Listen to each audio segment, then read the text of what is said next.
Colossenses capítulo 4, e eu farei a leitura do versículo 7 até o versículo 18. E diz assim: Tíquico, irmão amado e fiel ministro, e conservo no Senhor, vos fará saber o meu estado, o qual vos enviei para o mesmo fim, para que saiba do vosso estado e console o vosso coração, juntamente com Onésimo, amado e fiel irmão, que é dos vossos. Eles vos farão saber tudo o que passa por aqui. Aristarco, que está preso comigo, vos saúda, e Marcos, o sobrinho de Barnabé, acerca do qual já recebestes mandamentos. Se ele for ter convosco, recebei-o. E Jesus, chamado Justo, os quais são da circuncisão, são estes unicamente os meus cooperadores no reino de Deus, e para mim tem sido consolação. Saúda-vos Epáfras, que é dos vossos, servo de Cristo, combatendo sempre por vós em orações, para que vos conserveis firmes, perfeitos e consumados em toda a vontade de Deus. Pois eu lhe dou testemunho de que tem grande zelo por vós, e pelos que estão em Laodiceia, e pelos que estão em Hierápolis. Saúda-vos Lucas, o médico amado, e Demas. Saudai aos irmãos que estão em Laodiceia, e a Ninfa, e a igreja que está em sua casa. E quando esta epístola tiver sido lida entre vós, fazei que também o seja na igreja dos Laodicenses, e a que veio de Laodiceia, lede a vós também. E dizei a Arquipo: atenta para o ministério que recebestes no Senhor, para que o cumpras. Saudação de minha mão, de Paulo. Lembrai-vos das minhas prisões. A graça seja convosco. Amém. E dessa forma Paulo conclui esta sua belíssima, inspirada carta aos Colossenses. Irmãos, o apóstolo Paulo não trabalhava sozinho, mas em equipa. Ele valorizava o trabalho em equipa, por isso tinha muitos colaboradores a trabalhar com ele. Sua equipa era composta de homens e mulheres que trabalharam com zelo e dedicação para que o ministério de Paulo alcançasse seus propósitos, ou melhor, os propósitos de Deus. Paulo aqui menciona uma lista de pessoas que estiveram com ele e outras que, mesmo à distância, contribuíram para o seu apostolado, contribuíram para o seu ministério. E no estudo de hoje, irmãos, eu vou examinar a biografia de alguns desses colaboradores e destacar o que podemos aprender com o exemplo deles. O primeiro que eu quero destacar aqui é um homem chamado Tíquico, o cristão que serviu a outros. Tíquico, o cristão que serviu a outros. Essa era uma característica de Tíquico. Paulo diz: Tíquico, irmão amado e fiel ministro, e conservo no Senhor, vos fará saber o meu estado, o qual vos enviei para o mesmo fim, para que saiba do vosso estado e console o vosso coração. Versículos 7 e 8. Tíquico foi um dos portadores da carta de Paulo aos Efésios e também da carta de Paulo aos Colossenses. Ele deveria informar à igreja a situação de Paulo na prisão, porque quando Paulo escreveu essas cartas, ele estava na prisão em Roma, e deveria trazer informação da igreja, informação dos irmãos para Paulo, e também fortalecer aqueles irmãos na fé. Mais tarde, Paulo enviou Tíquico a Creta, isso está lá em Tito, capítulo 3, versículo 12, e em seguida a Éfeso. Paulo fala de algumas características desse homem que deve servir de exemplo para nós. A primeira é que ele era um homem amável. Paulo chama este homem de irmão amado, lá no versículo 7. Irmão amado. Esse irmão, Tíquico, ele tornava a vida das pessoas melhor. Ele tinha a disposição de abençoar. Era um aliviador de tensões. As pessoas viviam melhor pelo fato de relacionarem-se com ele. Também era um homem prestativo. Paulo diz que ele era fiel ministro, amado e fiel ministro. A palavra ministro que Paulo usa aqui é a mesma palavra traduzida por diácono, aquele que serve, o servo. Então, Tíquico, ele era um servidor fiel, um servidor íntegro. Sua bandeira era servir e não ser servido. Sua disposição era ajudar os outros e não ser servido pelos outros. Na verdade, nele havia o mesmo sentimento de Jesus Cristo, que diz: eu vim para servir e não para ser servido. Também ele era um homem que trabalhava em equipa. Tíquico não era apenas um servo, mas um conservo no Senhor. É o que Paulo diz. Ele servia não apenas a Cristo, mas também aos irmãos.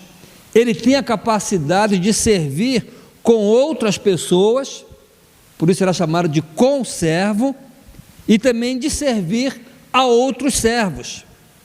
Tíquico não escolheu o caminho fácil, mas o caminho correto, o caminho certo. É bom, irmãos, ter gente de Deus do nosso lado como Tíquico. Quando as coisas ficam difíceis, quando as coisas estão complicadas, é muito bom ter gente de Deus do nosso lado assim. Ele também era um encorajador.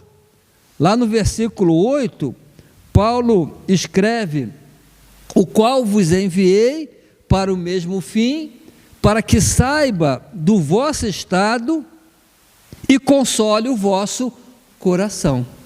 Então era um consolador, um encorajador. Tíquico tinha a capacidade de alentar e consolar as pessoas. Era um encorajador. Suas palavras eram bálsamo, suas ações terapêuticas. A língua de Tíquico era medicina, suas palavras traziam cura. Outro colaborador era um homem chamado Aristarco, o cristão amigo na tribulação. Lá no versículo 10, Paulo fala sobre ele, né? Aristarco, que está preso comigo, vos saúda. Aristarco, ele era de Tessalônica, foi companheiro de prisão e de trabalho de Paulo. Paulo diz: Aristarco, que está preso comigo. Era companheiro de Paulo em suas viagens. Lá em Atos 19, 29, nós vemos isso. Ele arriscou sua vida voluntariamente na conspiração contra Paulo em Éfeso, quando reuniram-se para matar Paulo, e ele ajudou Paulo. Acompanhou Paulo na viagem de navio para Roma, o que significa que também passou pela tempestade e naufrágio que Lucas descreve em Atos 27. Então ele estava ao lado de Paulo. Não importava qual fosse a situação, na revolta em Éfeso, na tempestade para Roma e agora na prisão em Roma, ali estava Aristarco sempre ao lado de Paulo. Ele era daquele tipo de amigo que não foge quando as coisas ficam difíceis, né? Daniel hoje agradeceu pelos amigos, né? Gente assim como Aristarco, né? Esses eu quero ao meu lado, né? Aquele tipo de amigo que não foge quando as coisas ficam difíceis. Outro colaborador mencionado por Paulo era Marcos. Marcos, o cristão que resgatou a sua reputação. Por que eu digo isso? Paulo disse: Marcos, primo, sobrinho de Barnabé, acerca do qual já recebestes mandamentos. Se ele for ter convosco, recebei-o. Irmãos, João Marcos e João Marcos é a mesma pessoa. Ele foi o escritor do segundo evangelho, Evangelho de Marcos. Era judeu, originário de Jerusalém, onde sua mãe Maria havia aberto a casa para os cristãos, lá em Atos 12. Ele era sobrinho de Barnabé e filho na fé de Pedro. Marcos foi uma espécie de auxiliar de Barnabé e Paulo na segunda viagem missionária. Mas quando surgiram as dificuldades, o que fez Marcos? Abandonou os dois missionários no meio do caminho e voltou para casa. Então, quando da terceira viagem missionária, aí Marcos quis ir. O que fez Paulo? Paulo se recusou a viajar com ele. Isso causou um certo desentendimento entre Paulo e Barnabé, porque Barnabé queria levar Marcos, Paulo não queria, e os dois se separaram. E Barnabé foi para um lado fazer a obra e Paulo para o outro. Barnabé levou consigo Marcos. E Barnabé decidiu investir na vida de Marcos e recuperá-lo para a obra. E conseguiu. Porque agora Paulo, preso em Roma, ele reconhece que Marcos lhe era útil. Lá em 2 Timóteo, capítulo 4, versículo 11, por exemplo, Paulo escreve assim para Timóteo: toma Marcos e traze-o contigo, porque me é muito útil para o ministério. Então aquele jovem que Paulo não queria mais trabalhar com ele, agora Paulo, não, ele mudou, né? Traga. E acho que Paulo também mudou. Tragam, porque me é muito útil para o ministério. Irmãos, a vida de Marcos nos ensina que uma pessoa pode superar os seus fracassos. O exemplo de Marcos encoraja aqueles que fracassaram em suas primeiras tentativas. Marcos é um monumento vivo de alguém que superou suas fraquezas e resgatou sua reputação. Irmãos, não há caso perdido. Ele é um incentivo a todos os que falharam na primeira tentativa de servir a Deus. Ele teve uma nova oportunidade e conseguiu a superação. Em quarto lugar, temos aqui um homem chamado Jesus, o Justo. Versículo 11. O cristão que é bálsamo na vida dos outros. Paulo diz assim: e Jesus, chamado Justo, os quais são da circuncisão, são estes unicamente os meus cooperadores no reino de Deus, e para mim tem sido consolação. Jesus, chamado Justo, foi um cristão que deixou o judaísmo para abraçar o cristianismo. Era um judeu convertido. As cerimônias e os ritos judeus, ou dos judeus, não conseguiram preencher os anseios da sua alma. Ele não apenas se tornou um cristão, mas também veio a ser um dos colaboradores de Paulo na obra missionária. Nada sabemos sobre esse cristão, além deste texto. Ele é símbolo de uma multidão de cristãos fiéis que servem a Deus no anonimato. Porém, duas coisas sabemos a seu respeito. Ele foi um cooperador de Paulo. Esse judeu convertido cooperou pessoalmente com Paulo, mesmo sabendo que o apóstolo Paulo estava preso por causa do seu ministério destinado aos gentios, e como judeu ele deve ter recebido resistência e até hostilidade por dar suporte a Paulo em seu trabalho missionário junto aos gentios, mas não mediu as consequências, nem poupou esforços para cooperar pessoalmente com Paulo. Ele foi um aliviador de tensões. Esse judeu convertido ao cristianismo serviu de alento para Paulo. Jesus, chamado Justo, era um amigo consolador, um bálsamo de Deus na vida de Paulo. Por isso Paulo diz: para mim tem sido consolação. Como tem me consolado, como tem me ajudado, como tem me alentado. Era o tipo de homem que tornava a vida das pessoas mais amena nas horas de dor. Jesus justo representa os cristãos fiéis que servem ao Senhor, mas cujas obras não são anunciadas. É aquele que trabalha no anonimato, que não precisa ter protagonismo para servir.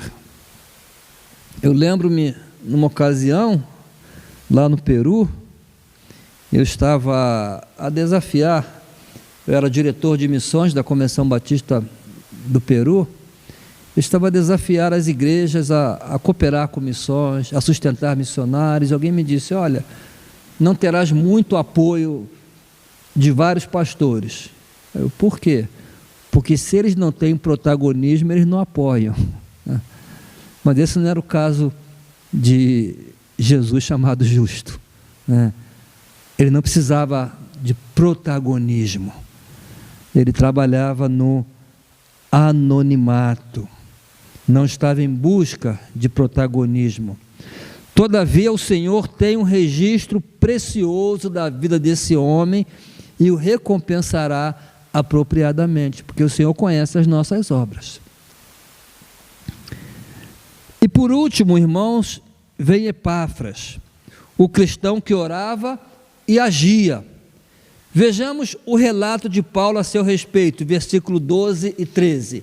Saúda-vos Epáfras, que é dos vossos servos de Cristo, combatendo sempre por vós em orações, para que vos conserveis firmes, perfeitos e consumados em toda a vontade de Deus, pois eu lhe dou testemunho de que tem grande zelo por vós, e pelos que estão em Laodiceia, e pelos que estão em Hierápolis. Epáfras, ele foi o fundador da igreja de Colossos, bem como das igrejas de Laodiceia e Hierápolis. Ele viajou para Roma para estar com Paulo, mas não cessava de orar pela igreja, ou pelas igrejas. É interessante, irmãos, que dos colaboradores de Paulo, mencionados nesta lista, ele é o único elogiado por seu ministério de oração. Não quer dizer que os outros não oravam, mas ele se destacava na oração. E quais eram as marcas da sua oração? Orava constantemente, Paulo diz sempre, intensamente, especificamente. Paulo usa uma palavra grega que significa agonia, quando se refere à oração de Epáfras. É a mesma palavra usada para descrever a oração de Jesus no Getsêmani. Era uma palavra grega que era usada para descrever atletas a empenhar-se ao máximo na sua modalidade. E seu propósito nas suas orações era que as igrejas Colossos, Laodiceia e Hierápolis fossem maduras, espiritualmente maduras, a conhecer e a viver dentro da vontade de Deus, consumados em toda a vontade de Deus. Irmãos, Paulo teve a bênção de ter essas pessoas e outras mais a trabalhar com ele. Pessoas que tinham consciência de que não estavam a servir a Paulo, mas a servir ao Senhor. Pessoas que amavam a Jesus, que amavam a obra de Jesus, por isso estavam sempre dispostas a servir da melhor maneira possível, a servir com excelência. E nós, irmãos, estamos dispostos a fazer o mesmo? O trabalho de Deus, a obra de Deus, não é para ser feito de maneira isolada, por uma só pessoa. Moisés foi aconselhado por seu sogro a formar uma equipa para trabalhar com ele. Jesus formou a sua equipa, chamou 12 homens para estarem com ele. Paulo também tinha a sua equipa. Feliz é o obreiro, o pastor, o missionário que consegue uma boa equipa de homens e mulheres fiéis, consagrados e dispostos a servir ao Senhor, servirem como servos. Eu dou graças a Deus, irmãos, que por onde passei sempre tive uma boa equipa a trabalhar comigo, sempre. Aqui também não é diferente.